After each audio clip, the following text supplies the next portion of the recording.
ഹെയിൻ ചീഫിനോട് number ചോദിക്കുന്നിടത്താണ് കഴിഞ്ഞ episode അവസാനിച്ചത്. പിന്നെ കാണിക്കുന്നത് അവർ അടുത്ത ലൂപ്പിൽ ഉണരുന്നതാണ്.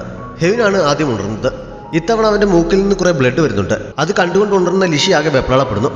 അവൾ അവന് ടിഷ്യൂ ഒക്കെ എടുത്ത് കൊടുക്കുന്നുണ്ട്. ലൂപ്പിൽ സമയം മുന്നോട്ട് പോകാതെ ആയപ്പോൾ മുതൽ എന്റെ ഫിസിക്കൽ കണ്ടീഷൻ മോശമായിക്കൊണ്ടിരിക്കുന്നതായി എനിക്ക് ഫീൽ ചെയ്തിരുന്നു. ചിലപ്പോൾ എനിക്ക് ഈ ടൈം ലൂപ്പ് നിന്നെപ്പോലെ അനന്തമായിരിക്കില്ല എന്ന് അവൻ പറയുന്നു. ലിഷിയാകെ വിഷമിച്ചിരിക്കുന്നത് കണ്ട് പേടിക്കേണ്ട കാര്യമില്ല. ഇത്തവണ നമ്മൾ ഒരുപാട് തയ്യാറെടുപ്പുകൾ നടത്തി കഴിഞ്ഞു. അതുകൊണ്ട് ഉറപ്പായും വിജയിക്കുമായിരിക്കുമെന്ന് പറഞ്ഞ് അവൻ ധൈര്യം നൽകുന്നു. അതിനുശേഷം അവൻ ഉടൻ തന്നെ താവയുടെ ഒരു ഫോട്ടോ എടുത്ത് ബസ്സിൽ ബോംബിട്ട് എന്ന മെസ്സേജ് ചീഫിന്റെ നമ്പറിലേക്ക് അയക്കുന്നു. കഴിഞ്ഞ ലൂപ്പിൽ ചീഫ് അവന് നമ്പർ നൽകി കാണണം. മെസ്സേജ് അദ്ദേഹം കാണാൻ താമസിക്കുന്ന കണ്ട് അദ്ദേഹത്തിന്റെ ഫോണിലേക്ക് അവൻ വിളിക്കുന്നു. താവയ്ക്ക് സംശയം തോന്നാതിരിക്കാൻ മുൻപരിചയമുള്ള ആരോട് സംസാരിക്കുന്നത് പോലെയാണ് അവൻ സംസാരിച്ചത്. ഫോണിലേക്ക് ഞാനൊരു ഫോട്ടോ അയച്ചിട്ടുണ്ട്, അത് നോക്കിയിട്ട് അഭിപ്രായം പറയണമെന്ന് പറഞ്ഞ് അവൻ കോൾ കട്ട് ചെയ്യുന്നു. മെസ്സേജ് കണ്ട ഉടൻ തന്നെ ചീഫ് ഫോഴ്സിനെയും കൂട്ടി പുറപ്പെടുന്നു. അവന്റെ കണ്ടീഷൻ മോശമാകുന്നതിനെ കുറിച്ച് ചിന്തിച്ച് ലിഷി അപ്പോഴും വിഷമിച്ചിരിക്കുന്നത് കണ്ട് അവൻ അവളെ ചേർത്ത് പിടിച്ച് ആശ്വസിപ്പിക്കുന്നു. അവൾ കുറെ കരയുന്നുണ്ട്. അതിനുശേഷം രണ്ടുപേരും കൂടി നേരത്തെ പ്ലാൻ ചെയ്തതനുസരിച്ച് പോലീസ് അടുത്ത സ്റ്റോപ്പിൽ എത്താനുള്ള ടൈം നൽകാൻ വേണ്ടി മുമ്പ് പ്രയോഗിച്ച പൂവലൻ നമ്പർ വീണ്ടും ഉപയോഗിക്കുന്നു. അവരുടെ ബഹളം കാരണം അവസാനം ഡ്രൈവർ ബസ് ഒതുക്കിയിട്ട് അവളോട് ഇറങ്ങാൻ പറയുന്നു. പിന്നെ എന്ത് ചെയ്യണമെന്നറിയാതെ ഒന്ന് കൺഫ്യൂഷൻ ആകുന്നുണ്ടെങ്കിലും ബസ്സിന്റെ ഡോറിനടുത്ത് വരെ ചെന്ന് നിന്ന ശേഷം ഞാൻ ഇറങ്ങുന്നില്ല എന്ന് പറഞ്ഞ് അവൾ തിരിയുന്നത് വീണ്ടും സമയം കളയുന്നു. അപ്പോഴേക്കും ബാഗിൽ നിന്ന് പെൻഡ്രൈവ് നഷ്ടപ്പെട്ടു. അവൾ മോഷ്ടിച്ചതായിരിക്കണമെന്ന് പറഞ്ഞ് അവൻ വീണ്ടും പ്രശ്നമുണ്ടാക്കാൻ തുടങ്ങുന്നു. അത് തിരഞ്ഞ് കുറച്ച് സമയം കൂടി അവർക്ക് ഡിലേ ആക്കാൻ പറ്റുന്നുണ്ട്. ഈ സമയത്തൊക്കെ ഡ്രൈവറും താവോയും ആകെ അസ്വസ്ഥതയോടെ ഇരിക്കുന്ന കാണാം. അപ്പോഴേക്കും സമയം വൈകുന്നു എന്ന് പറഞ്ഞ് യാത്രക്കാരും അസ്വസ്ഥരാകാൻ തുടങ്ങുന്നു. അപ്പോഴാണ് വ്ളോഗർ ഇടപെട്ട് പോലീസിനെ വിളിക്കാമെന്ന് പറഞ്ഞത്. അത് കേട്ടതും ഡ്രൈവർ ഡോറൊക്കെ ക്ലോസ് ചെയ്തിട്ട് വണ്ടി മുന്നോട്ടെടുക്കുന്നു. ലിഷിയും ഹെയിനും 2 സീറ്റുകളിലായി പോയിരിക്കുന്നുണ്ട്. ചീഫിന്റെ നേതൃത്വത്തിലുള്ള പോലീസ് സംഘം ഈ സമയം ആ സ്റ്റോപ്പിലെത്തി അവിടെയുള്ള ആൾക്കാരെയൊക്കെ ഒഴിപ്പിച്ചിട്ട് യാത്രക്കാരുടെ രീതിയിൽ അവിടെ നിൽക്കുന്നുണ്ടായിരുന്നു. ജിയാങ്ങും മറ്റ് 2 പേരുമാണ് ബസ് സ്റ്റോപ്പിൽ നിൽക്കുന്നത്. ചീഫ് കുറച്ച് മാറി വണ്ടിയുടെ അടുത്തായിട്ടാണ് നിൽക്കുന്നത്. പക്ഷേ ബസ് വരുന്ന ഭാഗത്തേക്ക് നോക്കി നിൽക്കാതെ എതിർവശത്തേക്ക് നോക്കി മൊബൈലിലെ ക്യാമറ ഓണാക്കി അതിലൂടെ കണ്ടുകൊണ്ട് നിൽക്കുകയാണ്. ഡ്രൈവർക്ക് പക്ഷേ അവരുടെ നിൽപ്പ് കണ്ടപ്പോൾ തന്നെ എന്തോ പന്തികേട് തോന്നിനാൽ അയാൾ ആ സ്റ്റോപ്പിൽ വണ്ടി നിർത്താതെ മുന്നോട്ട് തന്നെ പോകുന്നു. ലിഷിയും മറ്റ് യാത്രക്കാരിൽ പലരും എന്താണ് ബസ് നിർത്താതിരുന്നതെന്ന് ഡ്രൈവറോട് ചോദിച്ചെങ്കിലും അയാൾ ഒന്നിനും മറുപടി നൽകുന്നില്ല. ബസ്സിന് പുറകെ ഓടാൻ തുടങ്ങിയാൽ ജിയാങ്ങിനെയും മറ്റുള്ളവരെയും ചീഫ് പിടിച്ചു നിർത്തിയിട്ട് പാലത്തിൽ അറേഞ്ച് ചെയ്തിരുന്ന ഫോഴ്സിന് നിർദ്ദേശം നൽകുന്നു. മാത്രമല്ല ബസ്സിനെ ഫോളോ ചെയ്യാനും തുടങ്ങുന്നു. കാറിൽ കയറിയ ശേഷം ചീഫ് ഹെയിന്റെ ഫോണിലേക്ക് വിളിച്ച് സൂക്ഷിക്കണമെന്ന് നിർദ്ദേശം നൽകുന്നു.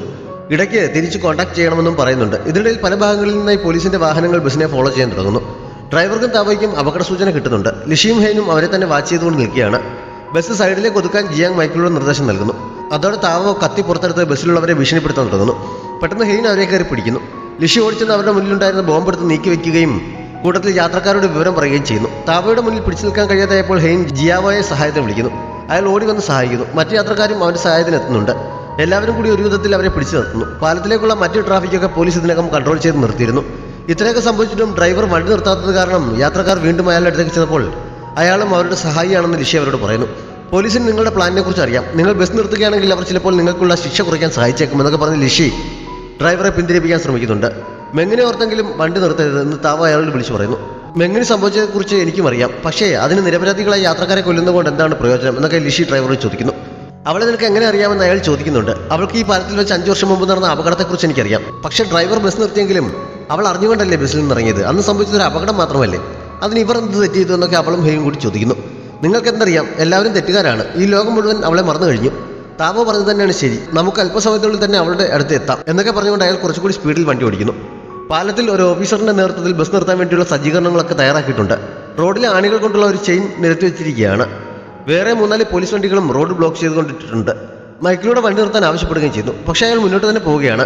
ആണികളിലൂടെ കയറി ഇറങ്ങിയ ബസ് നിയന്ത്രണം വിട്ട് അവിടെ നിർത്തിയിട്ട് ഒരു പോലീസ് വണ്ടിയിൽ ചെന്ന് ഇടിച്ചു നിൽക്കുന്നു.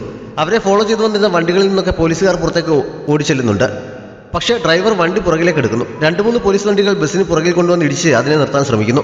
വ്ളോഗർ ഡ്രൈവറെ തടയാൻ ശ്രമിക്കുന്നുണ്ട്. അപ്പോഴേക്കും ചീഫും ബസ്സിനടുത്തെത്തിയിരുന്നു. സമയം 1:44 ആയതിനാൽ ഡ്രൈവർ ഡോർ തുറക്കുന്നവരെ വെയിറ്റ് ചെയ്യാതെ ഹെയിൻ ഒരു സൈഡ് ഗ്ലാസ് തല്ലിപ്പൊട്ടിച്ചിട്ട് ബോംബ് ചീഫിന്റെ കയ്യിലേക്ക് കൊടുക്കുന്നു.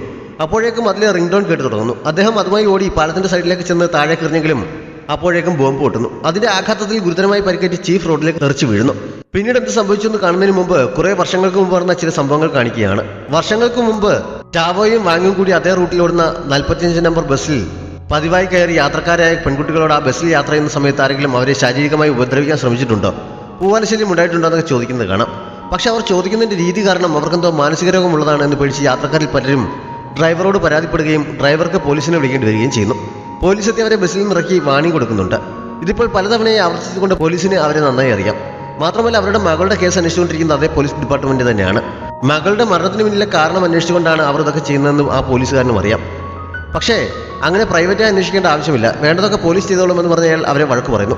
താവോ അതൊന്നും ഉൾക്കൊള്ളാൻ തയ്യാറാകാതെ അവരോട് ദേഷ്യപ്പെട്ട് അവിടെ നിന്ന് മാറി നിൽക്കുന്നുണ്ട്. വാങ്ങിന് പക്ഷേ അവരുടെ രീതിയുടെ അത്ര താല്പര്യമില്ല. അതുകൊണ്ട് അയാൾ പോലീസുകാരെ ശാന്തരാക്കി അവരെ തിരിച്ചയക്കാൻ ശ്രമിക്കുന്നു. ഈ കേസ് ഓൾറെഡി ക്ലോസ് ചെയ്ത് കഴിഞ്ഞതാണ്. നിങ്ങൾ ഇനിയിപ്പോൾ എന്ത് ചെയ്തിട്ടും കാര്യമില്ല. നിങ്ങളുടെ ഫീലിംഗ്സ് എനിക്ക് മനസ്സിലാകും. പക്ഷേ മറ്റു യാത്രക്കാരെ ബുദ്ധിമുട്ടിക്കുന്നത് ശരിയല്ല എന്നൊക്കെ പോലീസുകാരൻ അയാളോട് പറയുന്നു. ഇനി ഇങ്ങനെയൊന്നും ഉണ്ടാവില്ല എന്ന് ഉറപ്പ് കൊടുത്തിട്ടാണ് അയാൾ പോലീസുകാരെ മടക്കി അയച്ചത്. അവർ പോയ ശേഷം അയാൾ അടുത്തേക്ക് ചെന്നപ്പോൾ അവർക്ക് തെളിവ് കണ്ടുപിടിക്കാൻ കഴിഞ്ഞില്ല.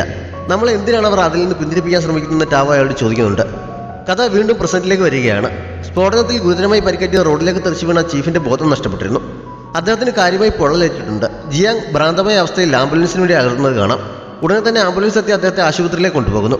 ഹെയിന്റെ കയ്യിലെ മുറിവിൽ നിന്ന് ധാരാളം ബ്ലഡ് നഷ്ടപ്പെട്ടതുകൊണ്ട് അവനെയും ട്രീറ്റ് ചെയ്യുന്നുണ്ട്. അവനെ തൽക്കാലം ഹോസ്പിറ്റലിൽ അഡ്മിറ്റ് ചെയ്യേണ്ട ആവശ്യമുണ്ടെന്നും ഡോക്ടർ അറിയിക്കുന്നു. അവനെ റൂമിലേക്ക് മാറ്റാനായി പുറത്തേക്ക് കൊണ്ടുവന്നപ്പോൾ പുറത്ത് വെയിറ്റ് ചെയ്യുന്നുണ്ടായിരുന്ന ജിയാങ് ഓടിച്ചെന്ന് ബസ്സിൽ ബോംബുണ്ടായിരുന്നു എന്ന് ചീഫിനെ അറിയിച്ചത് നീയല്ലേ? എങ്ങനെയാണ് ബോംബുണ്ടെന്ന് നീ അറിഞ്ഞത് എന്നൊക്കെ പറഞ്ഞ് ചോദ്യം ചെയ്യാൻ തുടങ്ങുന്നു. പക്ഷേ അവന്റെ കണ്ടീഷൻ ഇപ്പോൾ കുറച്ച് സീരിയസ് ആണ്. അതുകൊണ്ട് തൽക്കാലം നിങ്ങളുടെ ചോദ്യങ്ങൾക്ക് ഉത്തരം നൽകാൻ കഴിയില്ല എന്ന് പറഞ്ഞ് ഡോക്ടർ ജിയാങ്ങിനെ എതിർക്കുന്നു. അപ്പോഴേക്കും ജിയാങ്ങിന്റെ കൂടെ ഉണ്ടായിരുന്ന മറ്റേ ഓഫീസറുടെ ഫോണിലേക്ക് സുപ്പീരിയർ വിളിച്ചിട്ട് ജിയാങ്ങിനെ കൺട്രോൾ ചെയ്യാൻ നിർദ്ദേശിക്കുന്നുണ്ട്. ഇൻഫർമേഷൻ നൽകിയ ആൾ നമുക്ക് വളരെ വിലപ്പെട്ടതാണ്. അതുകൊണ്ട് അയാളെ ബുദ്ധിമുട്ടിക്കരുതെന്ന് സുപ്പീരിയർ നിർദ്ദേശം നൽകുന്നു. ചീഫിന്റെ കണ്ടീഷനെ കുറിച്ചും അവർക്ക് നല്ല ആശങ്കയുണ്ട്. ടാവോയെയും വാങ്ങിനെയും ചോദ്യം ചെയ്യാനായി എത്തിച്ചിട്ടുണ്ട്. എങ്കിലും രണ്ടുപേരും സഹകരിക്കാൻ തയ്യാറില്ല. കുറച്ചുകൂടി വെയിറ്റ് ചെയ്യാൻ സുപ്പീരിയർ നിർദ്ദേശിക്കുന്നു. ജിയാങ് വളരെ വിഷമിച്ച് ചീഫിന്റെ ട്രീറ്റ്മെന്റ് നടക്കുന്ന റൂമിന് മുന്നിൽ നിൽക്കുകയാണ്. ഇത്രയൊക്കെ ആയിട്ടും അവസാന നിമിഷം എല്ലാം കയ്യിൽ നിന്ന് പോയില്ലെന്ന വിഷമത്തിലാണ് ലിഷി. അടുത്ത ലൂപ്പിൽ എങ്ങനെയെങ്കിലും കുറച്ചുകൂടി സമയം പിടിച്ചു നിർത്താൻ ശ്രമിക്കണം എന്നവൾ പറഞ്ഞപ്പോൾ ഇത് ചിലപ്പോൾ അവസാനത്തെ ലൂപ്പായിരിക്കാൻ സാധ്യതയുണ്ട്. ബസ്സിലെ യാത്രക്കാരെ മുഴുവൻ രക്ഷിക്കുകയാണ് നമ്മുടെ കടമയെങ്കിൽ അത് ഓൾറെഡി നടന്നു കഴിഞ്ഞു. അതുകൊണ്ട് ലൂപ്പിനെ ആവർത്തിക്കാൻ സാധ്യതയില്ല. പക്ഷെ നമ്മളെന്തോ മിസ് ചെയ്തതുപോലെ എനിക്ക് ഫീൽ ചെയ്യുകയാണ്. 5 വർഷം മുമ്പ് നടന്ന മെങ്മെങ്ങിന്റെ അപകടവുമായി ബന്ധപ്പെട്ട് എന്തോ ഒന്ന് മിസ്സിംഗ് ആണ് എന്നൊരു ഫീലിംഗ്. അന്നത്തെ അപകടത്തെക്കുറിച്ച് എന്തെങ്കിലും ഡീറ്റെയിൽസ് കിട്ടുമോ എന്ന് നെറ്റിലൊന്ന് തിരഞ്ഞു നോക്കാൻ അവൻ അവളോട് പറയുന്നു. അങ്ങനെ സെർച്ച് ചെയ്യുന്ന കൂട്ടത്തിൽ മെങ്മെങ് ഡോർ തുറക്കാൻ ആവശ്യപ്പെട്ട് ഡ്രൈവറോട് ബഹളം ഉണ്ടാക്കുന്നതിന്റെ വീഡിയോയും ബസ്സിൽ നിന്ന് ഇറങ്ങുമ്പോൾ ടാങ്കർ ഇടിച്ച് തെറിച്ചു വീണ വീഡിയോയും ഒക്കെ അവർ കാണുന്നു. അതിന് താഴെ അവളെ കുറ്റപ്പെടുത്തിക്കൊണ്ട് ഒരുപാട് മോശം കമന്റുകൾ വന്നിരുന്നു. അതൊക്കെ കണ്ടപ്പോൾ അവളുടെ പേരൻസ് എന്തായിരിക്കും തോന്നിയിട്ടുണ്ടാകുക എന്ന് ലിഷി പറയുന്നു. ചിലപ്പോൾ സ്ഫോടനത്തിൽ നിന്ന് രക്ഷപ്പെടുന്നത് അവരെ സംബന്ധിച്ച് ശരിക്കുള്ള രക്ഷപ്പെടലായിരിക്കില്ല. നമ്മൾ ഇതുവരെ പ്രശ്നത്തിന്റെ ഹൃദയഭാഗത്തേക്ക് എത്തിയിട്ടില്ല എന്നാണ് എനിക്ക് തോന്നുന്നത്. നമുക്കറിയാത്ത മറ്റെന്തോ ഇതിലുണ്ട് എന്നവൾ സംശയിക്കുന്നു. മെങ്മെങ്ങിന്റെ അപകടം നടന്ന സമയത്ത് ബസ് ഓടിച്ചിരുന്ന ഡ്രൈവറെയും പോലീസ് ഓഫീസർ സ്റ്റേഷനിലേക്ക് വിളിപ്പിക്കുന്നു. ഒരു സാധാരണ അപകടം എന്നതിൽ കവിഞ്ഞ് വലിയ പ്രത്യേകതയൊന്നും അതിനില്ലാത്തതുകൊണ്ട് പെട്ടെന്ന് തന്നെ ക്ലോസ് ചെയ്തു എന്നാണ് പോലീസ് ഓഫീസറിൽ നിന്ന് അറിയാൻ കഴിഞ്ഞത്. അന്ന് അങ്ങനെ പാലത്തിൽ ബസ് നിർത്താൻ ആവശ്യപ്പെടാൻ എന്തായിരുന്നു കാരണമെന്ന് ഡ്രൈവറോട് ചോദിച്ചപ്പോൾ ആ കുട്ടി സ്റ്റോപ്പ് മിസ് ചെയ്തതുകൊണ്ടായിരിക്കണം, അല്ലാതെ പ്രത്യേകിച്ച് എന്തെങ്കിലും കാരണമുണ്ടെന്ന് എനിക്ക് തോന്നിയിരുന്നില്ല. അവിടെ വണ്ടി നിർത്തിയത് എൻ്റെ തെറ്റ് തന്നെയാണ്. പക്ഷേ എന്നെ ഡ്രൈവ് ചെയ്യാൻ സമ്മതിക്കാത്ത വിധം ആ കുട്ടി എൻ്റെ കയ്യിൽ പിടിച്ച് ബഹളം ഉണ്ടാക്കുകയായിരുന്നു. അവൾ കാരണം വണ്ടിയുടെ നിയന്ത്രണം തെറ്റിയാൽ അത് ബസ്സിലുള്ള മറ്റ് യാത്രക്കാരെ കൂടി അപകടത്തിലാക്കും. അതുകൊണ്ടാണ് എനിക്ക് അവിടെ വണ്ടി നിർത്തേണ്ടി വന്നത്. അന്നത്തെ അന്വേഷണ ഉദ്യോഗസ്ഥനോട് ഞാൻ ഇതിനെക്കുറിച്ചൊക്കെ പറഞ്ഞു കഴിഞ്ഞിരുന്നതാണ്. അത് കാരണം എൻ്റെ ജോലി നഷ്ടപ്പെട്ടു. ഇത്രയും വർഷങ്ങൾ കഴിഞ്ഞിട്ട് നിങ്ങൾക്ക് എന്നെ വെറുതെ വിടാറായില്ലേ? ഇതിലും ഭേദം എന്നെയും കൊല്ലുന്നതായിരുന്നു എന്നൊക്കെ പറഞ്ഞ് ഡ്രൈവർ വല്ലാതെ ഇമോഷണൽ ആകുന്നതിനാൽ തൽക്കാലം അവർക്ക് ചോദ്യം ചെയ്യൽ അവസാനിപ്പിക്കേണ്ടി വരുന്നു. അയാളിൽ നിന്നും കൂടുതൽ വിവരങ്ങളൊന്നും അവർക്ക് കിട്ടുന്നില്ല. അന്നത്തെ പരാതിയിൽ ബസ്സിൽ അവളുടെ സേഫ്റ്റിക്ക് കാര്യമായ ഭീഷണി നേരിട്ടതുകൊണ്ടാണ് അവൾ ബസ്സിൽ നിന്ന് ഇറങ്ങാൻ ശ്രമിച്ചതെന്ന് ടാവോ പരാതി നൽകിയിരുന്നതായി കണ്ട് സുപ്പീരിയർ അന്നത്തെ അന്വേഷണ ഉദ്യോഗസ്ഥനോട് അതിനെക്കുറിച്ച് ചോദിച്ചെങ്കിലും അതിന് തക്കതായ തെളിവുകളൊന്നും കിട്ടിയിരുന്നില്ല എന്നാണ് അയാൾ പറഞ്ഞത്. വീഡിയോ വീണ്ടും കണ്ടു നോക്കുന്നതിനിടയിലാണ് ബഹളം വെക്കുന്നിടയിൽ മെങ്മെങ് ആരുടെയോ ഫോണിലേക്ക് വിളിക്കുന്നത് കണ്ടത്. വാങ്ങിനെയാണ് അവൾ വിളിച്ചത്. പക്ഷെ ആ സമയത്ത് അയാൾ ഫോൺ എടുക്കുന്നില്ല എന്ന് പോലീസുകാരൻ അറിയിക്കുന്നു.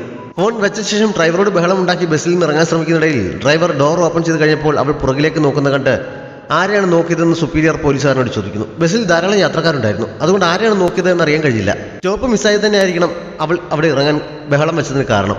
പാലത്തിൽ കയറുന്നതിന് മുമ്പുള്ള സ്റ്റോപ്പ് മിസ് ചെയ്താൽ പിന്നെ അവിടെ എത്തണമെങ്കിൽ 10-20 മിനിറ്റ് അധികം വേണ്ടി വരും. അതുകൊണ്ട് ഇങ്ങനെ മിസ് ചെയ്യാറുള്ള യാത്രക്കാർ ബസ്സിൽ ബഹളം വയ്ക്കുന്നത് സാധാരണയാണ്. ഇതും അങ്ങനെ തന്നെ ആയിരിക്കാനാണ് സാധ്യത എന്ന പോലീസുകാരൻ പറയുന്നു. കേസ് ക്ലോസ് ചെയ്തപ്പോൾ വാങ് മാത്രമാണ് അതിൽ ഒപ്പിട്ടിരുന്നത്. ടാവോ കൂടെ ഇല്ലായിരുന്നു എന്ന് സുപ്പീരിയർ ചോദിക്കുന്നു. അപകടത്തെക്കുറിച്ച് അറിഞ്ഞ് വാങ്ങിനേക്കാൾ മുമ്പ് അപകട സ്ഥലത്തെത്തിയത് അവരാണ്. പക്ഷേ ആ സംഭവത്തിന് ശേഷം അവർ ഇമോഷണലി വളരെ തകർത്തിരുന്നു. പോലീസിന്റെ അന്വേഷണത്തിൽ അവർ ഒട്ടും തൃപ്തരായിരുന്നില്ല. സ്വന്തമായി 1 മാസത്തോളം അവർ അന്വേഷണം നടത്തി. പലതവണ ആ ബസ്സിൽ പ്രശ്നമുണ്ടാക്കി. അപ്പോഴൊക്കെ അയാൾ അവരെ സമാധാനിപ്പിച്ച് നിർത്താൻ ശ്രമിച്ചിരുന്നു. കേസ് ഒത്തുതീർപ്പാക്കുന്ന സമയത്ത് അവരും കൂടെ ഉണ്ടായിരുന്നു. പക്ഷേ പേപ്പറിൽ സൈൻ ചെയ്തതൊക്കെ അയാൾ മാത്രമാണ്. നഷ്ടപരിഹാരവും അവർക്ക് നൽകിയിരുന്നു. അതിനുശേഷം രണ്ടുപേരും അവരുടെ നാട്ടിലേക്ക് തിരികെ പോയതാണ്. പക്ഷേ പഠിപ്പിച്ചുകൊണ്ടിരുന്ന സ്കൂളിൽ നിന്ന് പ്രശ്നമുണ്ടാക്കി അവർ ജോലി റിസൈൻ ചെയ്തു. പിന്നീടാണ് ഇവിടേക്ക് വന്നതെന്നൊക്കെ ആ പോലീസുകാരൻ അറിയിക്കുന്നു. അപ്പോഴേക്കും ചീഫിനെ ചികിത്സിച്ചുകൊണ്ടിരുന്ന ഡോക്ടർ പുറത്തെത്തി അദ്ദേഹത്തെ രക്ഷിക്കാൻ കഴിഞ്ഞില്ല എന്ന് വിവരം അറിയിക്കുന്നു. ചീഫിന്റെ വൈഫും ജിയാങ്ങും ഒക്കെ ശരിക്കും തളർന്നു പോകുന്നു. വിവരമറിഞ്ഞ് സുപ്പീരിയറും മറ്റ് പോലീസ് ഓഫീസർമാരും ആകെ വിഷമത്തിലാകുന്നുണ്ട്. ഏറ്റവും കൂടുതൽ വിഷമവും ജിയാങ്ങിനായിരുന്നു. അദ്ദേഹത്തിന് വേണ്ടി ഒന്നും ചെയ്യാൻ കഴിഞ്ഞില്ലെന്ന് ചിന്ത അലട്ടുന്നതിനാൽ അവൻ ഉടനെ തന്നെ ഹെയിന്റെ മുറിയിലെത്തി ബസ്സിൽ ബോംബുണ്ടായിരുന്നു എന്ന് നിങ്ങൾ എങ്ങനെയാണ് അറിഞ്ഞത്? ചീഫിന്റെ നമ്പർ നിങ്ങൾക്ക് എവിടെ നിന്നാണ് കിട്ടിയതെന്നൊക്കെ ചോദിക്കുന്നു. അദ്ദേഹം നേരിട്ട് വന്നാണെന്ന് ലിഷി പറഞ്ഞപ്പോൾ നിങ്ങൾക്ക് അദ്ദേഹത്തെ എങ്ങനെയാണ് പരിചയം എന്നാണ് ചോദിക്കുന്നു. അതൊരു വലിയ കഥയാണെന്നാണ് ഹെയിൻ പറഞ്ഞത്. അദ്ദേഹത്തിന് ഇപ്പോൾ എങ്ങനെയുണ്ടെന്ന് അവർ ചോദിച്ചപ്പോഴാണ് അദ്ദേഹം മരിച്ച കാര്യം ജിയാങ് പറഞ്ഞത്. രണ്ടുപേരും ആകെ ഷോക്കാകുന്നുണ്ട്. അതുകൊണ്ട് നിങ്ങൾക്ക് അറിയാവുന്ന എല്ലാം തുറന്നു പറയണമെന്ന് ജിയാങ് അവരോട് ആവശ്യപ്പെടുന്നു. അപ്പോഴേക്കും വേറെ 2 ഓഫീസർമാർ വന്ന് അവനെ അവിടെ നിന്ന് പിടിച്ചുകൊണ്ട് പോകുന്നു. ചീഫിന്റെ മരണവാർത്ത കൂടി അറിഞ്ഞതോടെ പോലീസ് കൂടുതൽ ശക്തമായി വാങ്ങിനെയും ടാവോയും ചോദ്യം ചെയ്യുന്നു. ടാവോ ഇപ്പോൾ എങ്ങനെയുണ്ടെന്ന് ചോദിച്ചറിയാതെ മറ്റൊന്നിനും വാങ് മറുപടി നൽകുന്നില്ല. ആ 2 ചെറുപ്പക്കാർ കാരണമാണ് ഇപ്പോൾ ഞങ്ങൾക്ക് ഇവിടെ ഇരിക്കേണ്ടി വന്നത്, അല്ലെങ്കിൽ ഞങ്ങളുടെ മകളുടെ അടുത്തെത്തിയേനെ. അവളുടെ കേസിൽ നിങ്ങൾ അന്വേഷണം നടത്താൻ കാണിക്കാതിരുന്ന ഉന്മേഷം ഇപ്പോൾ കാണിക്കുന്നത് എന്താണെന്നൊക്കെ ടാങ് അവരോട് ചോദിക്കുന്നു. മാത്രമല്ല ബോംബ് ഉണ്ടാക്കിയതും അതുമായി ബസ്സിൽ കയറിയതുമൊക്കെ എൻ്റെ മാത്രം തീരുമാനമാണ്. വാങ്ങിന് ഞാൻ ഫോഴ്സ് ചെയ്തതാണ് എന്നും അവർ പറയുന്നു. സംസാരിച്ചുകൊണ്ടിരിക്കുന്നിടയിൽ അവർക്ക് ശാരീരിക അസ്വസ്ഥതകൾ ഉണ്ടാകുന്നതിനാൽ പെട്ടെന്ന് തന്നെ ഡോക്ടറെ വിളിക്കാനുള്ള ഏർപ്പാടുകൾ ചെയ്യുന്നുണ്ട്. വാങ് ആദ്യം ചോദ്യങ്ങൾക്കൊന്നും ഉത്തരം നൽകിയില്ലെങ്കിലും സുപ്പീരിയർ നേരിട്ട് എന്ന് അയാളോട് സംസാരിച്ചപ്പോൾ സംസാരിക്കാൻ തയ്യാറാകുന്നു.